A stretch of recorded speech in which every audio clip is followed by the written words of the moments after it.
Hello, everyone. My name is Eric Wells. We're going to try this again. We had some technical difficulties, but we will overcome.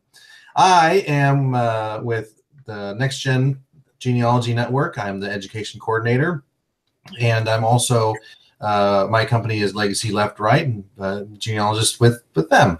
But anyways, enough about me. This show is where we get to interview genealogists from all different areas of life and all different areas of genealogy world, and hopefully soon across the world. I think coming up, I'm going to be able to interview someone outside the U.S. for once. Oh, I interviewed Cindy. Michael, I interviewed Cindy in Mexico. But anyways, today my guest is Michael Lacopo, and I am super excited to have him here. How are you doing today, Michael? I'm good now, thank you. You a little bit frazzled? Well, you know, I always say as a speaker, the hardest part of the lecture or any sort of presentation is technology. Yeah. Yeah, and you know, that was like the first time that's happened where we had this echo and everything, and it's kind of sad because hopefully we didn't lose a lot of audience. We had a lot of people really wanting to look and to watch this interview. Hopefully they'll find their way back. Hopefully. Well, tell us a little bit about yourself. You are all across the web, and you're mostly well known for your blog, Hoosier Daddy. Yes. Well, I've been researching for many years. I was a nerd child who started when I was a preteen, trying to chart out who belonged where and how relatives were connected. But it was only recently I started my Hoosier Daddy blog in 2014, and I'm sure many people will complain that it has been kind of slow moving recently. There's been a little hiatus, but there is still a lot more to write. I've read a little bit about it, read a little bit at your blog, and talked to some people who have read your blog, and they're just like, dude, his family is not normal. They have all sorts of twists and turns and exciting developments throughout it. Well, you know, I truly think there is no normal family. We're all abnormal in our own little right. Some families just a little more so than others. But yeah, definitely. I don't know if people haven't read it. I don't want to give away the whole Yeah. You know, but it is a narrative, so anyone who's not read it has to start from the beginning and work forward.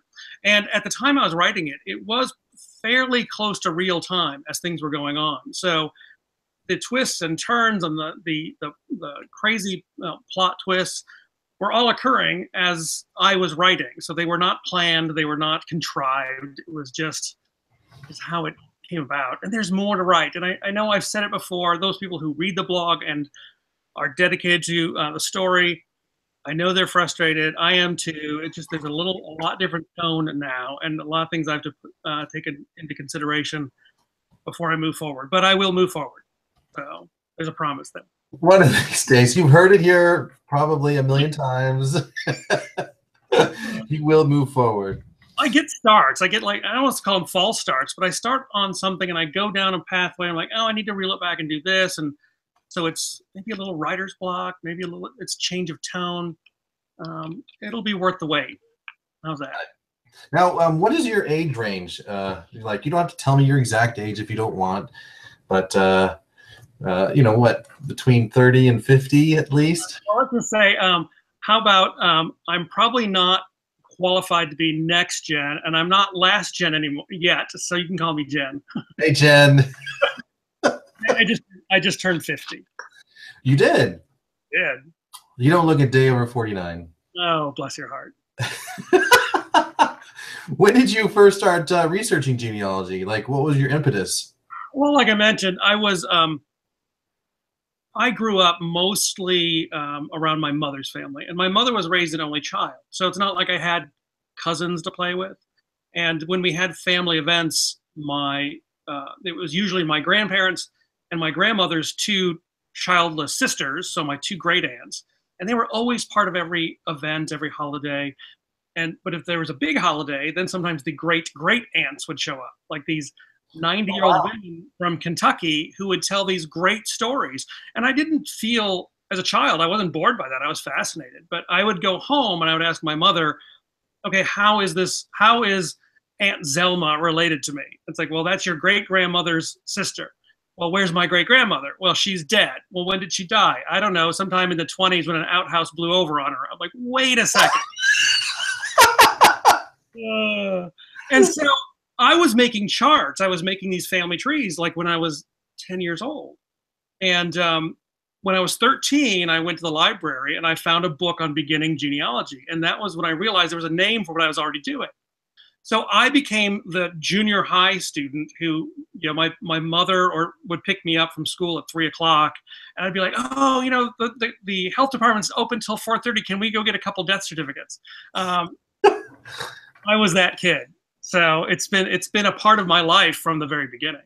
That's awesome. And but you didn't go to college for veterinary or for genealogy. You kind of went into the veterinary. Yeah, I was a small animal veterinarian. Well, I am still a small animal veterinarian. I am still licensed to practice.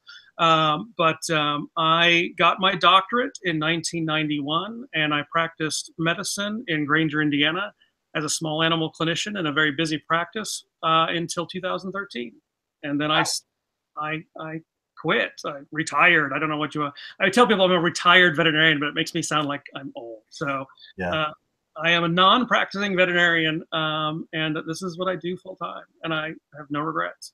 It's kind of like, well, I don't know if it's like you or not, but I've been a contractor for years fixing people's homes, and I really enjoyed it, but I just there came a point where for me it became work and it no longer became enjoyable. And when I stumbled upon genealogy, that really lit the fire back underneath me, and went into genealogy and eased out of my other work, which was the construction stuff. Yeah, I started my first national lecture was in 2004. And in 2008, I went part-time as a clinician. And in 2013, I abandoned my medical career. So there was a progression. But when I was in vet school, I was a small animal vet, always knew I'd just do dogs and cats. So when we had large animal lectures, I would skip lecture, have someone take notes for me, and I'd go to a cemetery in Tippecanoe County, Indiana. It's always been those two things. And now it's, veterinary medicine has been put by the wayside. So it's all genealogy now. And who's the ancestor that you would most want to meet? See, this is a hard one to answer because I have a whole new set of ancestors that I've been exploring, because even though I've done research all this time, I have a new grandfather. Because my DNA told me I was following the wrong one all these years. And that family has been really fascinating. And I guess if I have to pick one right now at this point in time, the Doherty family is, they are just a group of just like crazy individuals. And my great-great-great-grandfather, Daniel Doherty, was born in 1803. If I want, and he's all over the place. He's born in Virginia, raised in Ohio. He ends up in Illinois, in Iowa, in Minnesota, in Indiana. Wow. And everywhere I trace him, I can find him in the criminal court records. What? Because he's always doing something bad. And so he's fascinating. And so for those of you not using criminal court records in your research, full of great information. But yeah, he's skipping town when he owes people money, and he bit someone's thumb off in Minnesota in a fight over land. He married a bunch of kids he didn't raise because his wife died, and he farms them out to all these random families all over the Midwest. So tracking them has been it's chaos. But I want to delve into that psyche a little bit. Yeah, yeah. Well, he was equally a very successful businessman. He had stores. He had and so it's a very interesting mix of criminality and he held like office in like township and county offices. So he's not all bad. So it's even makes it more interesting. So he both had a public office, like he was like county supervisor or township supervisor, so small offices. But he was always like the administrator of people's estates, and so he was someone that people entrusted.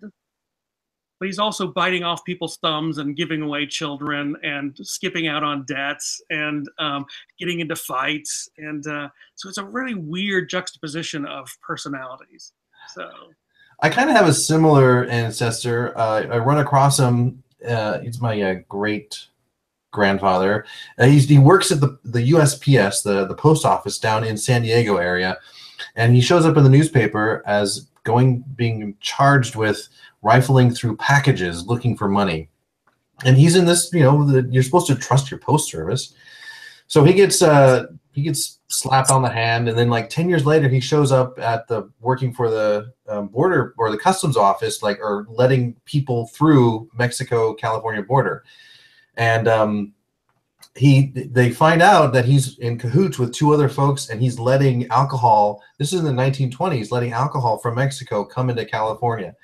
So it just not quite as bad, but he still got into federal penitentiary for the misdeeds that he did. In fact, the first photo I ever saw of this guy was his mugshot from Fort Leavenworth. But those are great. Mugshots are fantastic. Yeah. When the package came from the Kansas City Archives, I just was so excited, and his picture came right out. Like, oh my gosh, that's my great grandfather. I had a woman contact me. She had found when the 1940 census came out. Now, she wasn't a genealogist, but she had interest. The 1940 census came out. She found her father in the Eastern State Penitentiary in Philadelphia. And before he had married, he was a teenager. And she was completely flabbergasted. And I was able to get the prison records for her with a great mugshot. And it was funny when I gave it to her. She goes, "Oh, that is the best picture of my father I've ever." Devin Noelle is on here, and she says, "Criminals that hold office sounds like New York politics today." She also asks if you're excited to come down to Texas. Oh, yes, very much so. I've got a pretty busy summer and fall planned, but Texas should be a blast. So I'm really looking forward to it. Yeah, I'm going to be down there as well. I'm looking forward to it too. Excellent, good. What was one of your most surprising discoveries that you found when you were researching? Well, I guess probably that has to be the whole crux of the blog is with DNA now available, finding out that my grandfather is not my grandfather. Yeah. That was a pretty jaw-dropping moment. So if you read the blog, I had some suspicion that there might be some I had doubt all these years because my mother was conceived between two husbands. While she was married to one, divorcing one, and then immediately marrying the other one. And it was always told that the second husband was the father. And I was always the doubting Thomas. It's like, well, how do you know? And everyone's like, of course she knows. She's the mother. And it turned out to be either A or B. It was a third party. Yep. Got it. And that's all spelled out on your blog, and there's a lot more to come. Yeah. Now, do you have some books that you like reading or reference books, either genealogy or otherwise? I saw this question in one of your previous talks, and I was thinking about it, and I don't have a singular book I think is like phenomenal. Now, I have like these. I have 56 volumes of these, and these are the map guides of German parish registers. I was thinking, what do I use every day? This is a 56 volume set I use every day. So if you've got German research, you need those. They're really expensive if you want 56 volumes. So that's kind of like the answer that is utilitarian.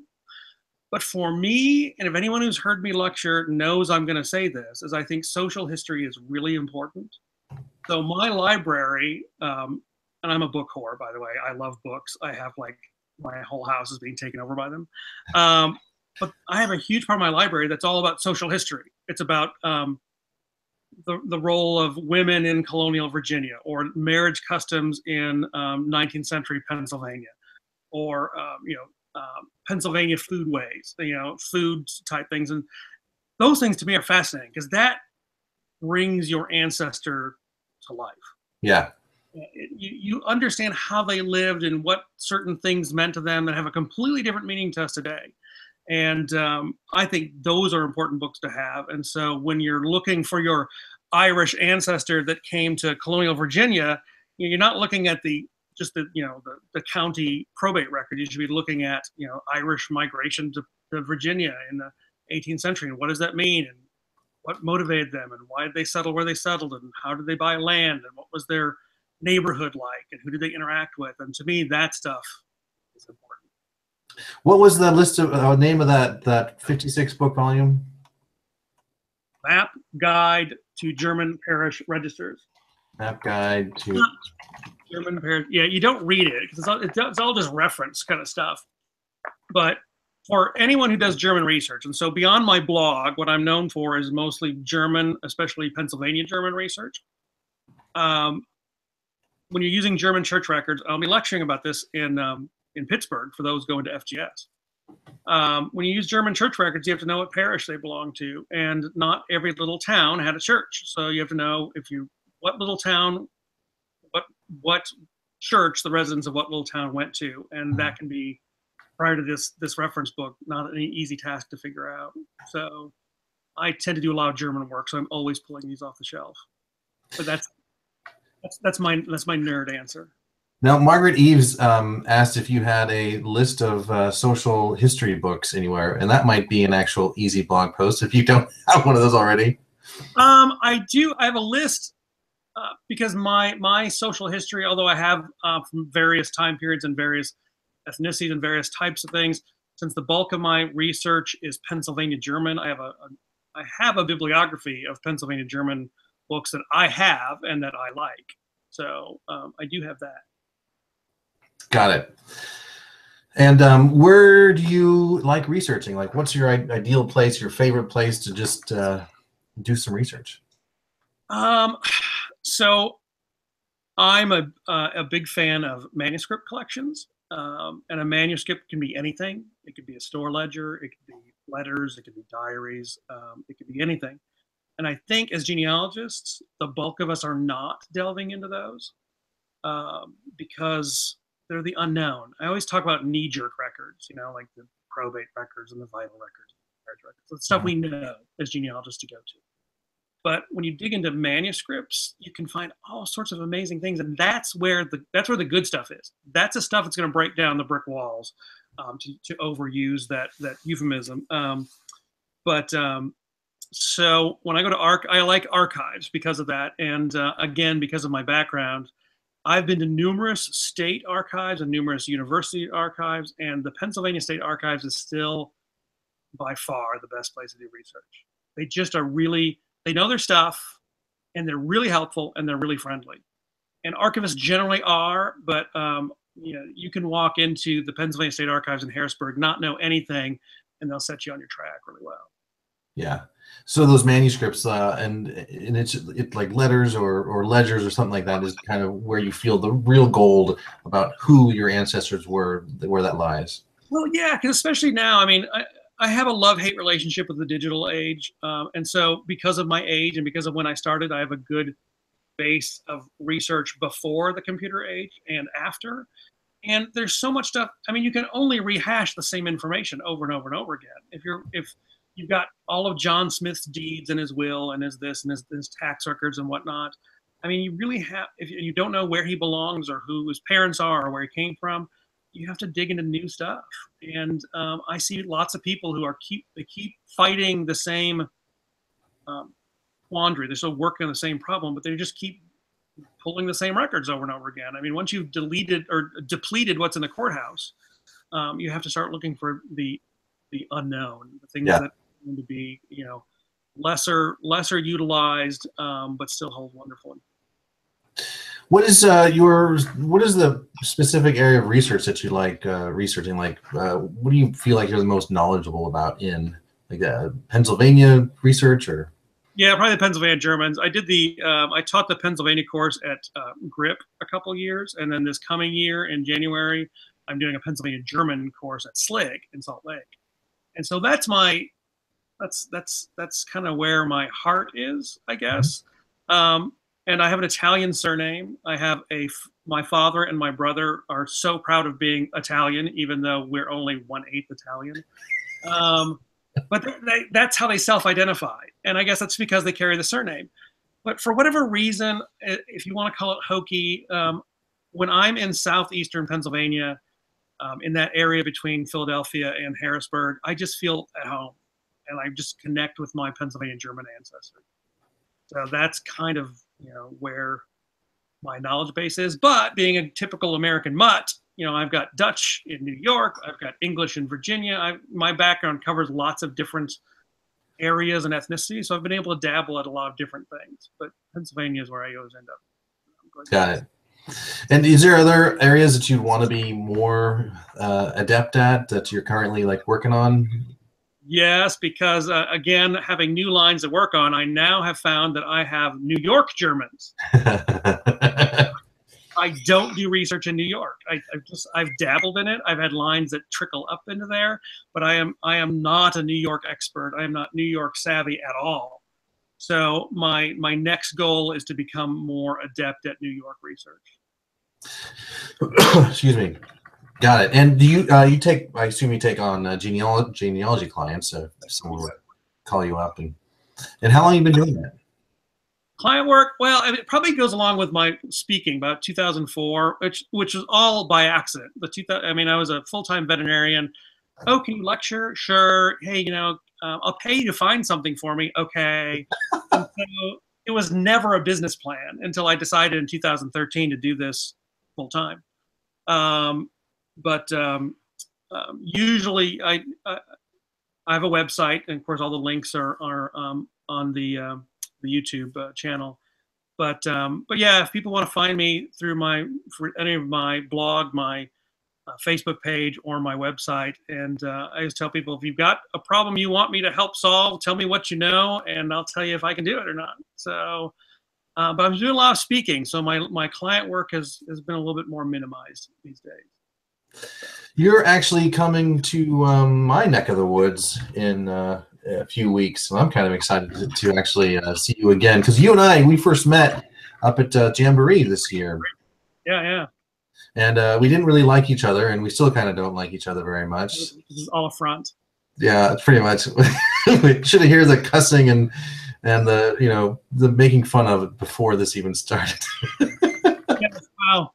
When I found out I'm technically too old for NextGen, that started the grumbling right away.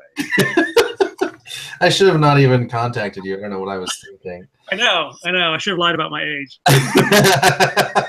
But yeah, you're coming to the Ozarks. What was the dates again? Shoot. I shut off my calendar. It's September. Yeah, I shut off mine too. Yeah, with the technical difficulties, I went down to bare bones to make sure nothing was interfering. Yes, I'm speaking for the Ozarks Genealogical Society in Missouri, and it's. I'll find it. Find it on their website, but it's mid-September, so coming up soon. Here it is, September 16th. Okay, I was going to say that. September 16th, yes. Next big one is FGS in Pittsburgh, so I'll be there. I'll be in Missouri, of course, in September. I'll be in California and Texas coming up, so darting about. Yeah, you're all over the map. Yep.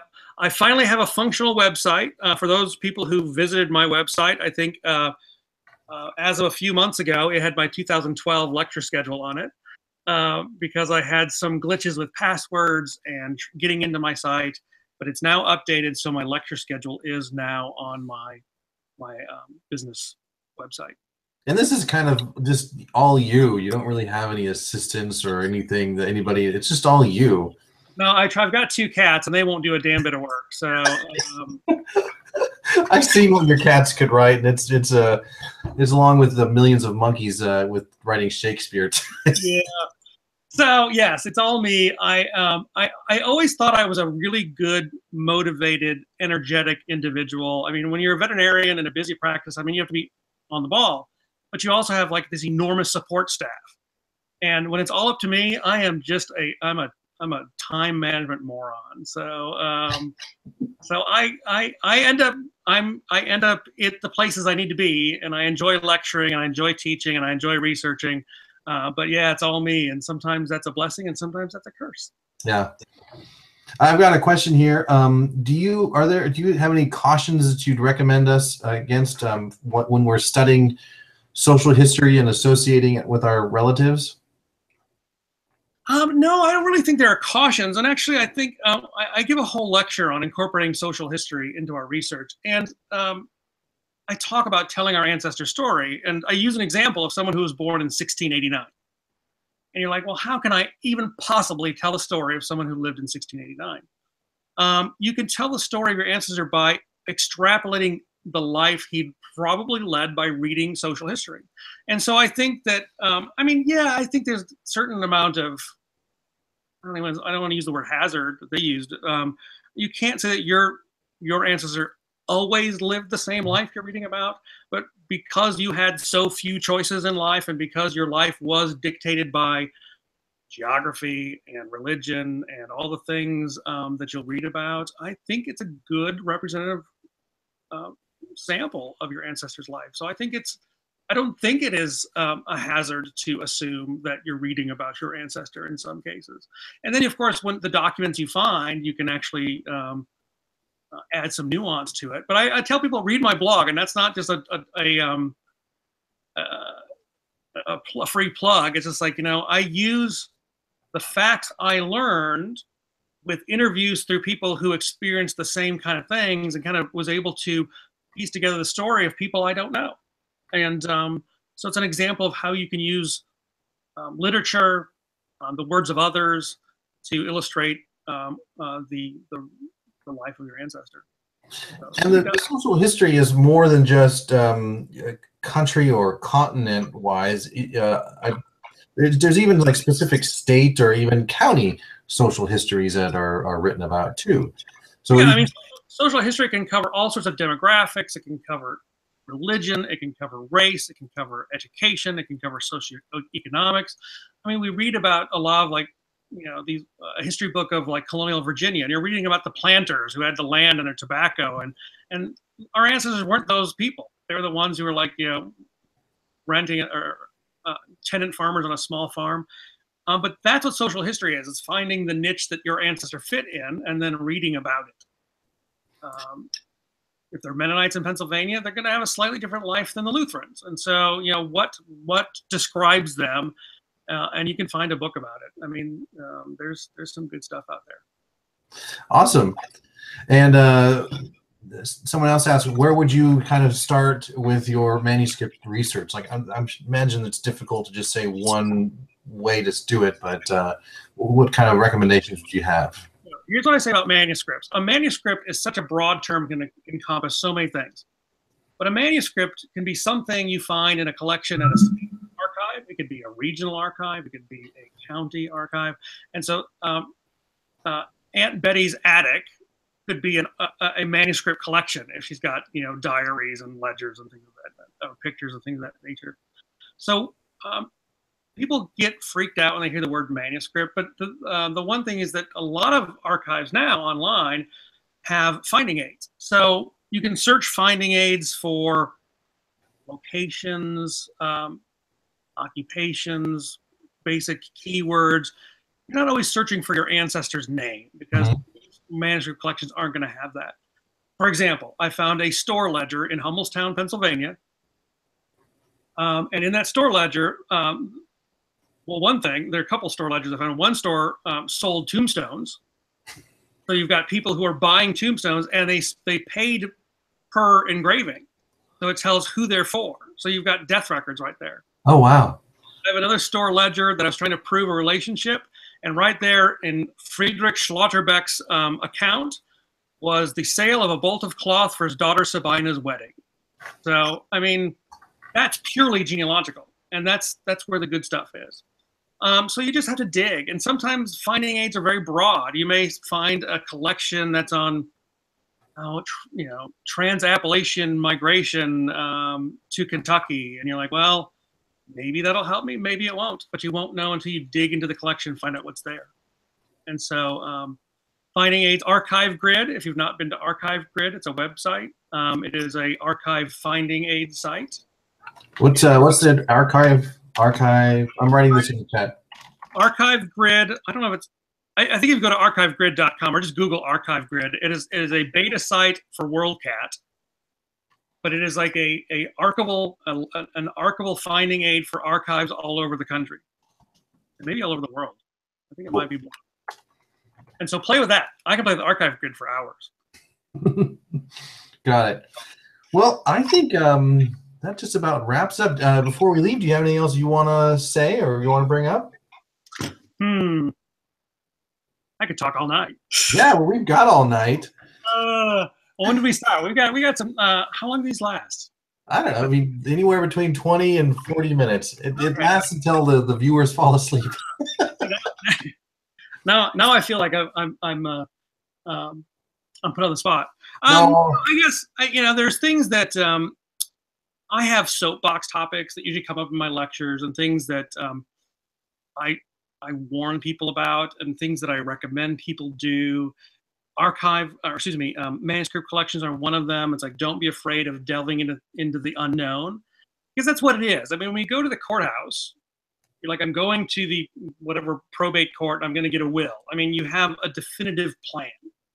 When you're playing in manuscript collections, you're just kind of like just seeing what's there and looking and poking and prodding. And so some people don't like that. It makes them feel uncomfortable that they're delving into the unknown. And you may spend hours reading a document that gives you no good genealogical information, but you get insights. I mean, I spent months reading all the criminal case files for Dauphin County, Pennsylvania between 1785 and 1850. And although I found tidbits that involved my ancestors, I got a huge knowledge base on the criminal court system in Pennsylvania.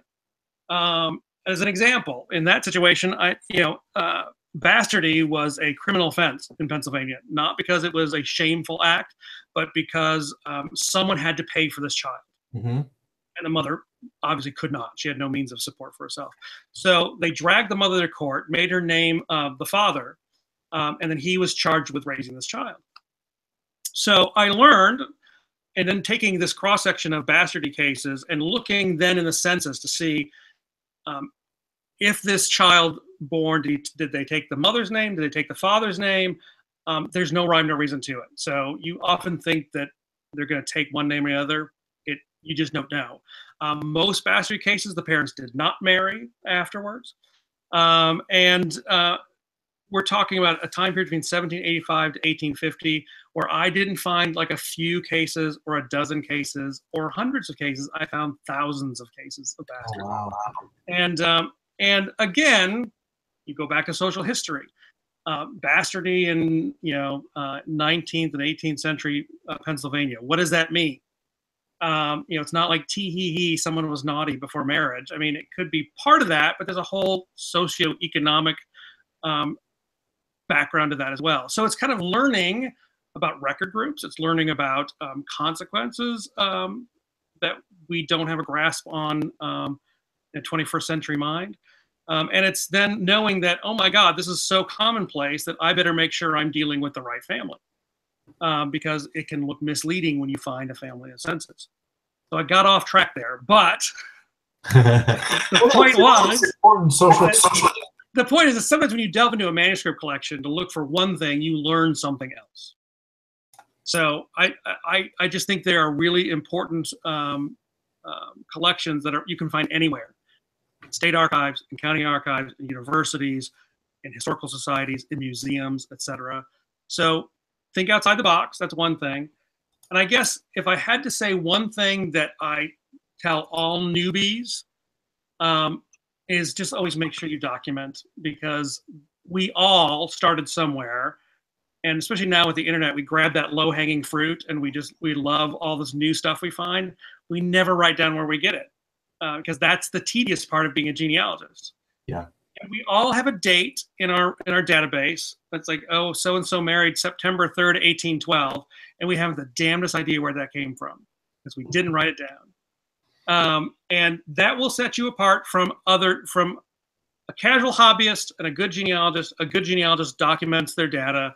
And if you get in the habit of starting that early, you won't have to backtrack. You won't have to have information you forgot where it came from. And that is the big difference between the cutters and pasters of today and the genealogists who really know what they're doing. So that's my soapbox talk.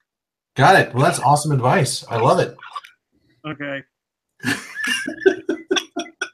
I mean, you have to. I mean, it is kind of hard. I always tell people during that aha moment where you find something really good, you have to stop and write, probate packet number 6347, blah blah blah blah blah, because it means nothing to the person you tell it to. It has no weight if you don't tell people where it came from. Yeah, some of the worst evidence is just word of mouth, and if you can back it up by locating it into a record, that's so much better. Well, and in the internet right now, I mean, cutting and pasting is so prevalent. I have a case study where I show people this obvious error that is easily researchable and found to be wrong, but it is now commonplace. And the last time I checked, there's like 278 family trees on Ancestry.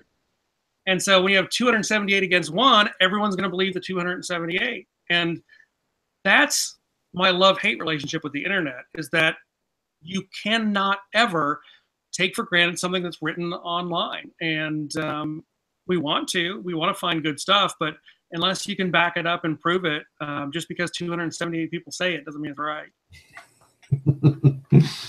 Well, I think that's an excellent note to sign off. And Michael, I just can't thank you enough for taking your time and coming and speaking with us today. Oh, it's my pleasure. Thank you. I had a lot of fun. So you're going to be at FGS Next, and people can find you on the web all over the place. We'll have the links in the description down below. And I get to see you coming to Springfield here. Lucky me. Yep. See me in Missouri. All right, folks. Well, I'm Eric Wells, and I want to thank Michael Lacopo for joining me today. This was like a ton of fun. The next one we do will actually be the week of September 4th, and it's another surprise guest. I don't usually tell people at the end as to who it's going to be, but I'm kind of excited to have her interviewed too. But all right, guys. So for now, we're signing off. We'll see you in a couple of weeks, and thank you so much for watching. Thank you.